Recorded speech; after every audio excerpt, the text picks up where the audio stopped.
No, they don't. Civil rights is gay marriage and equal pay for educated white women. They do not respect Martin Luther King. And that's why they do not respect Martin Luther King. But we don't get them to by doing this. What? Saying fuck you, you're wrong? Correct. That doesn't give them love. That man, they don't know what love is. You can't. So let's tell me, you can't go to the devil. You can't go to the devil with love. You sure can. The God has been trying to love the devil from day one. It ain't working.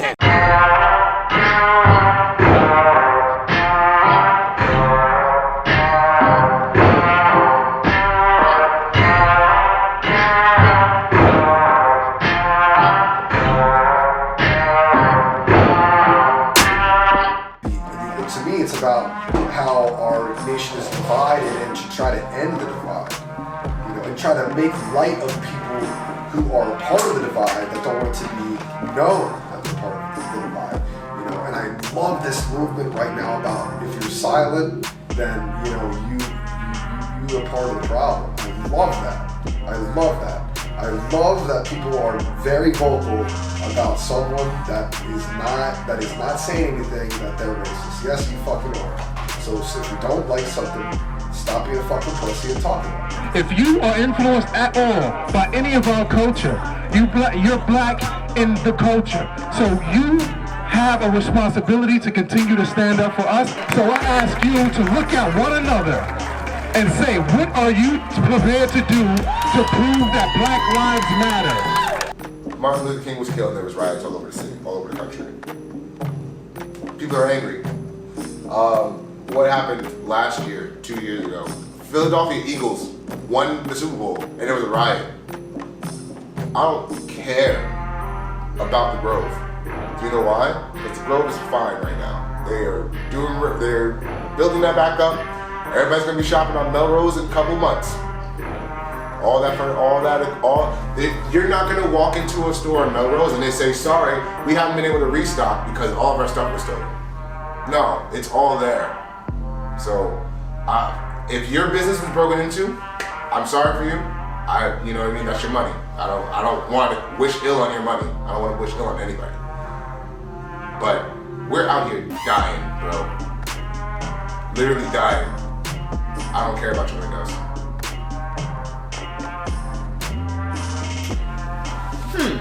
Is the looting and rioting and protesting too much? Absolutely not.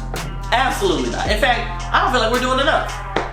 I feel like, no, keep your foot on their necks like he kept his knee on his neck. Keep it on their necks. Target all these big companies. Oh, no, let's not get trendy. Let's not say we care about Black lives just because we don't want our shit destroyed. It all boils down to people want to see you when you got your foot on their neck. Black lives, they matter, yeah. Point blank, period. So I think the rioting should keep going, not until all those 4 cops are not only charged. We're relieved that they have been upgraded to second-degree murder. I don't want, oh, let's give them a slap on the wrist, 25. No, give them life.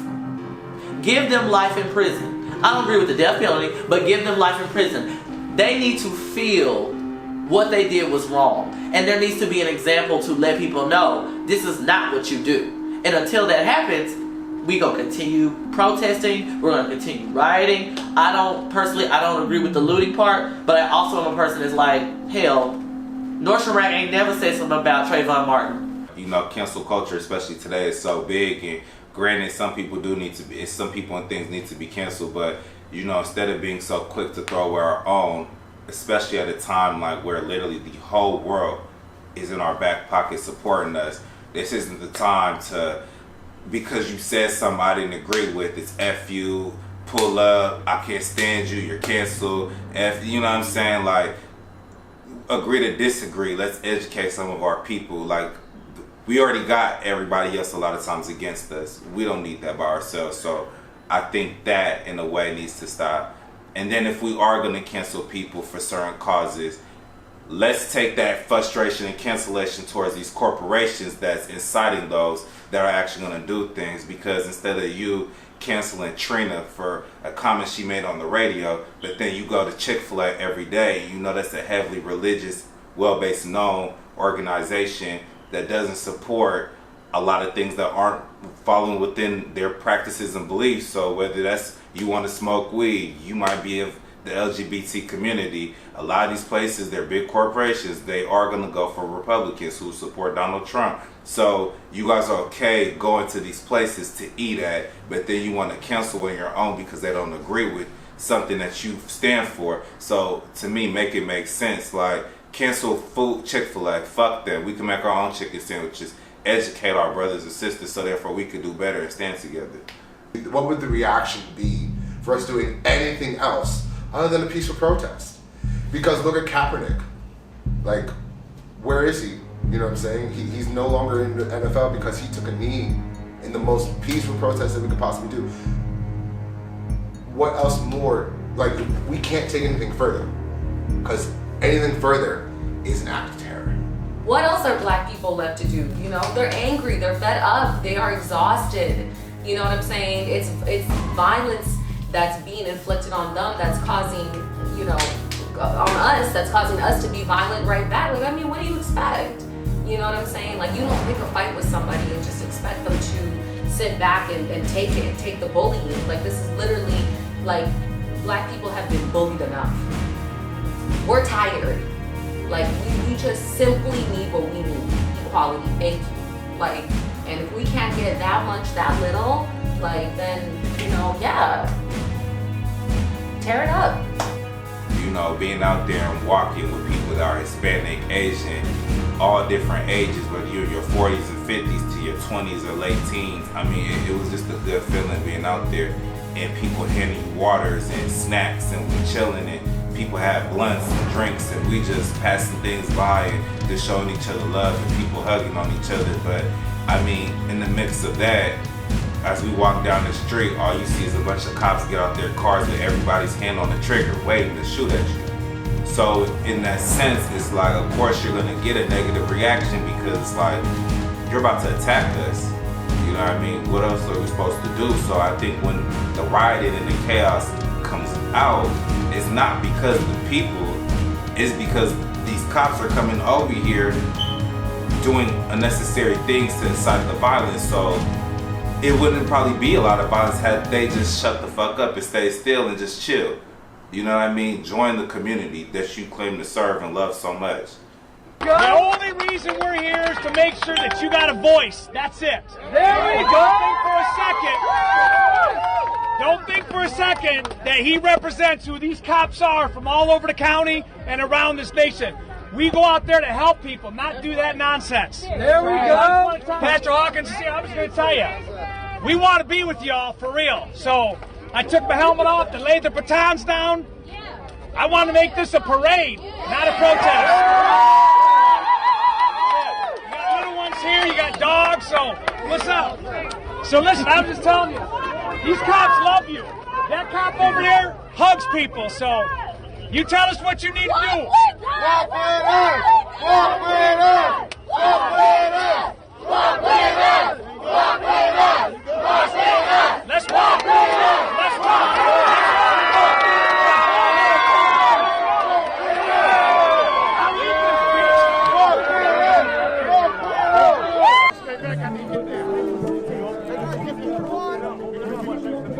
Mayor Garcetti has pledged to cut up to $150 million from the LAPD's budget. He says the money will be used instead for community initiative. It's not right. You're cutting 250. First of all, civilians are going on furloughs because you didn't have money. Now you're finding the money to give $250 million to Black Lives Matter. Like that, I need him to do more. That was the best start. Okay, that was the best start. I'm a numbers girl, so I looked it up. I went to People's Budget LA, and I saw that our LAPD gets about 54% of our budget. I don't remember voting for that. I don't remember saying like, this is where I want my tax dollars to go. Eric Garcetti panicked and blamed the men and women of the LAPD for his failed leadership. I don't want to sound like the ungrateful black person, but it was like, you only did it because we held you, we got on your ass, we grilled your ass on social media. That's really why, because he was really about to fund, he's been funding them like, what was like 52% of the funds at LA go to the police department. Law enforcement, and you can ask any police officer this, is not the answer. Law enforcement is not where we need to see more dollars. I don't know that is definitely, I don't know that there's any dollar amount that could definitely, say, oh, that's enough money for the oppression that you guys have faced. It is to organize this November a schools and communities first. They can change that and fund our schools where they need to be. I don't want to hear that you're going to take $150 million from their budget for 2021, and then 2022 their budget is $2.0 billion, and there's nothing going to black people. You know what I mean? So the 150 to shut us up cannot shut us up, and it can't stop after that. It needs to continue. To put more funds into summer jobs for our young people. To put more money to black lives that are living on the streets in tents. To put more money in the hands of our young people who don't start at the same starting lines but 50 yards behind because of the schools we have ignored. We all know police come after the fact. Like, they're not proactive, they're reactive. They come after. So like, if we can put money into after school programs that would keep kids off of the streets, if we can put money into housing that would keep people in their homes and not homeless underneath every bridge in Los Angeles, if we can put money into our economy where people can have jobs and they don't feel a need to loot, then we won't need to put all that money in the LAPD because people will have nothing to have crime over. Coming from New Jersey, I have a lot of friends that are not black. I have very few black friends that I grew up with. That are really close to them. It's different now, but one of my friends had asked me about white silence being violence, and I didn't respond the way that I wanted to when he first asked me. But I've been thinking about it a lot lately, and the closet racist thing is a huge issue, guys. I want you to think about your social media and how many people you have on your social media that are not of color. How many of those people do you know are racist? And when you think of that number, I want you to think then, how many don't you know that are racist? Because there are a lot of people out there that are closeted and there's no way for you to know. So the reason why white silence is violence is because if these people that don't think that Black Lives Matter don't see you post about it, they think you agree. They think you agree.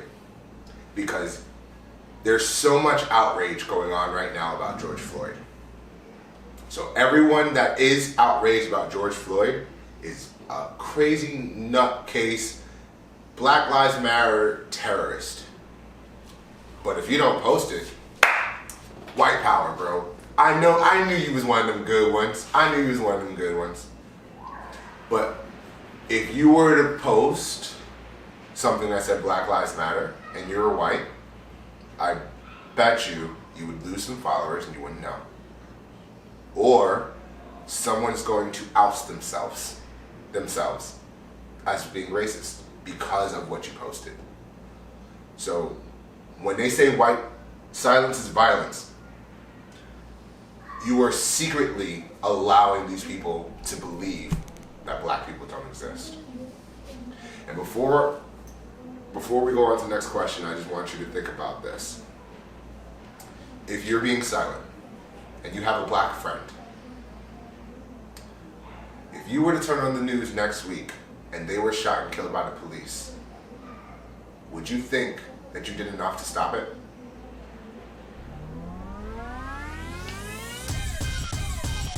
But I took a class with, it was Baron Brown out of Santa Monica. And Joanne at the closing of our class was just like, we are the front lines of telling the truth. And I was trying to hold my composure as she said it, because as an actor, it's representation. I'm in this business because when I was growing up, I didn't see a lot of people that look like me. Who looked like me? Laura, Family Matters. Like there wasn't a lot of representation of what African Americans can be. I mean, that's kind of what like kind of my MO and kind of a responsibility that I feel like I have now, you know, and you know, my music is black music, and it's just a responsibility that you owe, you know, at that point. I think that, you know, for me, it's literally just weeding out the assholes, weeding out the racists, weeding out people who are not going to stand for something, and weeding out people who have some smart remark under their neck, under their breath, where I can finally figure out the type of person that they really are. I think a big thing for us as artists, actors, filmmakers, and everything, we need to start taking accountability of what we're portraying. With what I do, you know, as a journalist, as a YouTuber, although I haven't been on YouTube for a while, so but you can check me out, Saba Hailemariam, either way. I like to use my voice to just simply speak out. One thing I've always been big about, was just blacks in media, because I feel like representation is everything. And that's kind of why, that's not even kind of why, that is a major reason why, like a big part of me for like the past year has started transitioning more into like media content, whatnot, because I really want more positions and stories told for black people.